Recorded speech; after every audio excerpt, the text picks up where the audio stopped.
Fala galera, beleza? Mais uma vez o professor Buba aqui para a gente discutir mais um assunto a respeito da nossa física, da nossa disciplina. Lembrando mais uma vez que a minha proposta de trabalho para com vocês é exatamente de passar alguns conteúdos da nossa disciplina. A tendência que eu espero o quanto antes é estar com esses vídeos todos gravados no meu canal, vídeos curtos, mais uma vez, que vão ser base para os alunos que de repente quiserem entender o assunto, aquele aluno que está estudando no colégio, que vai dar aquela revisada, e principalmente aquele aluno pré-vestibulando, que está trabalhando com a física para prestar o vestibular, para prestar o Enem, e que precisa relembrar de forma rápida e objetiva algum assunto que ele deseje. E aí é por isso que eu estou com a ideia de gravar esses vídeos, que são sempre entre 10 e 15 minutos, tentando ser o mais objetivo possível para que vocês possam relembrar esses assuntos aí da nossa disciplina. Lembrando que para você ter acesso a esses vídeos, o caminho mais curto é você entrando no meu canal, se inscrevendo no canal da gente, Prof. Buba Araújo, lá no YouTube, para você ter acesso a esse material todo aí, que eu vou estar sempre, como eu disse, renovando dia a dia. A média, a tendência é que a cada dia eu vá colocando sempre 2, 3 vídeos novos a respeito dos assuntos, para a gente conseguir finalizar esses conteúdos aí o quanto antes possível, certo? Hoje eu trago para vocês aqui um assunto que é muito comum nas provas vestibulares, principalmente quando se fala de Enem, que é a nossa calorimetria. Se você bem se recorda do assunto, e já deve ter visto questões de provas de vestibulares, a calorimetria é muito comum mesmo. Na prova do Enem, eu sou suspeito de dizer até, por que eu digo a suspeita? Porque eu não tenho na minha cabeça todo esse perfil, São, de 2009 até 2019, foram 11 provas, uma vez que em 2009 houve um vazamento de prova e eles fizeram uma outra prova, mas eu sou tenho quase certeza em dizer para vocês que em todas as provas do Enem, ou quase todas, lá de 2009 até a prova do ano passado, teve pelo menos uma questão falando sobre calorimetria, Esse assunto que é tão abordado, que é tão trabalhado, que é um assunto relativamente fácil, claro, tem as suas peculiaridades, tem as suas particularidades, mas é um assunto que num todo, quando você trabalha bem no colégio, quando você trabalha bem num pré-vestibular, numa isolada, você realmente consegue desenvolver, ter uma desenvoltura legal dentro desse contexto de calorimetria.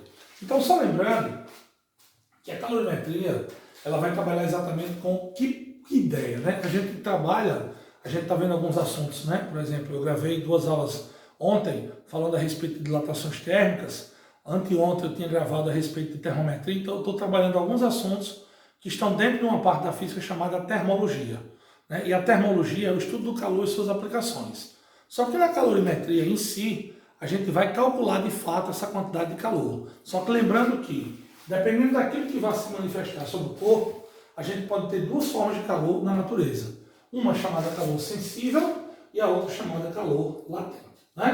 Bom, o que seria o calor sensível? É aquela quantidade de calor que o corpo vai ganhar ou perder quando ele sofrer apenas uma mudança de temperatura. Exemplo, você quer esquentar água para fazer um café, Você coloca um pouco de água numa panela, acende a chama do fogão e coloca a água lá. Bom, você colheu a água da torneira a uma temperatura ambiente, 25 graus, beleza. Para essa água ferver, ela tem que chegar até 100 graus. Quem está fornecendo calor para a água e para a panela? É a chama do fogão.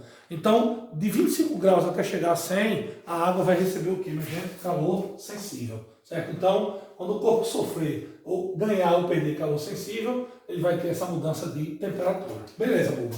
Aí a água chegou a 100 graus e eu esqueci de repente apagar a chama do fogão. E o fogão continuou emitindo calor para a nossa água e ela começou a mudar de fase, ela começou a se transformar em vapor, passando do estado líquido para o estado gasoso. Nesse caso, ela vai ganhar calor latente. Calor latente é quando nós temos a mudança de fase.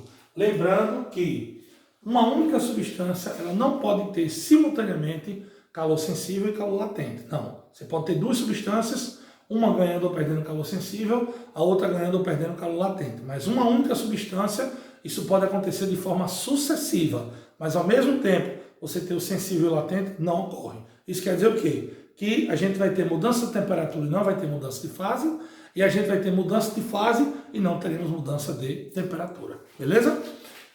Assuntos que são um pouco maiores, como no caso da calorimetria, eu geralmente fraciono em 2 aulas, né? Então essa primeira parte que a gente está vendo agora aqui, eu vou falar mais a respeito do calor sensível. A outra aula que eu vou gravar daqui a pouco, eu vou estar falando a respeito do calor latente e de uma parte que a gente vai misturar as coisas. Então, grandezas referentes ao calor sensível, a primeira delas é o nosso calor específico, representado pela letra Czinho, né? Nós vimos nas últimas aulas aí, para quem vem acompanhando a sequência de conteúdos que eu vou colocando no canal, que nas dilatações térmicas, tanto dos sólidos como dos líquidos, a gente sempre tinha lá um coeficiente.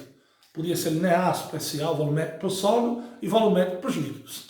Aquele coeficiente era uma característica de cada substância, assim como o calor específico.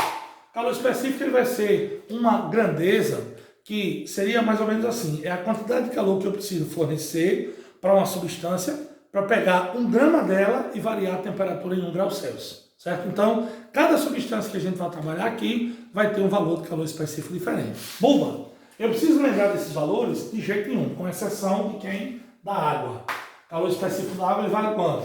1 caloria por grama grau Celsius. 2 coisas importantes de dizer nesse assunto, já que eu estou começando a falar a respeito das informações. Primeiro, a calorimetria é um assunto que gosta muito de trabalhar com as unidades usuais.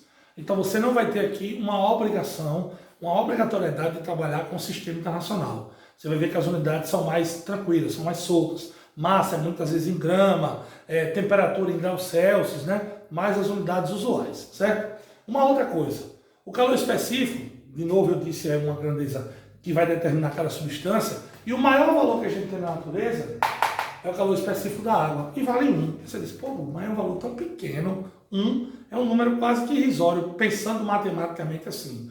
De certa forma, é um número pequeno, né? Se for pensar em outras grandezas. Mas é o maior valor que a gente tem na natureza. Mesmo que eu mude a unidade, o calor específico da água vai continuar sendo o maior valor, certo? Aqui do lado eu tenho a capacidade térmica, representada pela letra C maiúsculo, C grande, né? Bom, o que é a capacidade térmica? É a capacidade que um corpo, que uma substância possui de quê? De armazenar grande quantidade de calor, sofrendo uma pequena variação de temperatura. Todo professor de física dá um exemplo de capacidade térmica comparando quem? A água do mar e a areia da praia, né? Se você for morar numa cidade que seja uma cidade litorânea como a nossa aqui em Maceió, e você for ao mar durante o dia, por exemplo, 11 horas da manhã, você vai ver que a areia fofa, né, que não está molhada, ela está bem quente, né?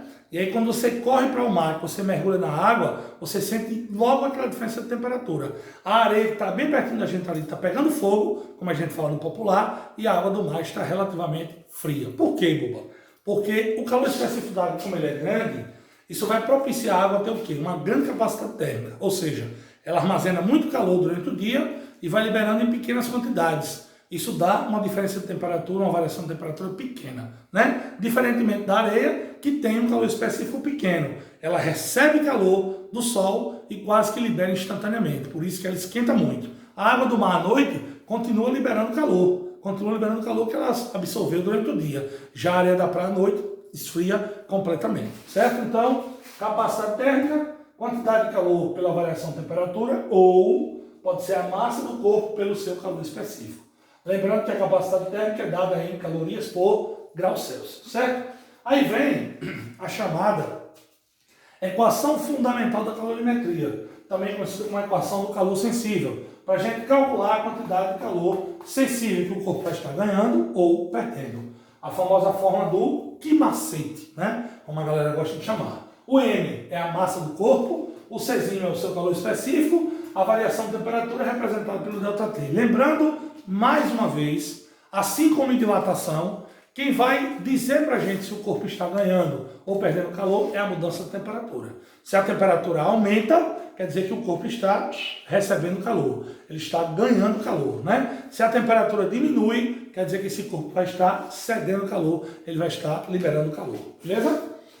No sistema internacional, quantidade de calor como é energia, né? Calor é energia térmica, né? Que vai transitar, que vai fluir de forma espontânea de um corpo de maior temperatura para um corpo de menor temperatura. Então, como ela é energia, ela é dada em joule. Joule É a unidade de energia no sistema internacional. Só que a unidade usual do calor é a caloria, né? A simbologia para caloria é o cal. Aí eu tenho aqui a transformação. Uma caloria vale aproximadamente 4,186 joules. Claro que na hora de fazer essas questões, os autores eles não vão ser tão prolixos, vamos dizer assim, de colocar 4,136. Não, eles aproximam. 4,18, 19, 4,2. Tem autor tão bonzinho que às vezes aproxima para 4. Uma caloria, 4 joules. Beleza. Então, ó, essas informações que eu falei aqui, 1, 2 e 3, são referentes ao calor sensível, né?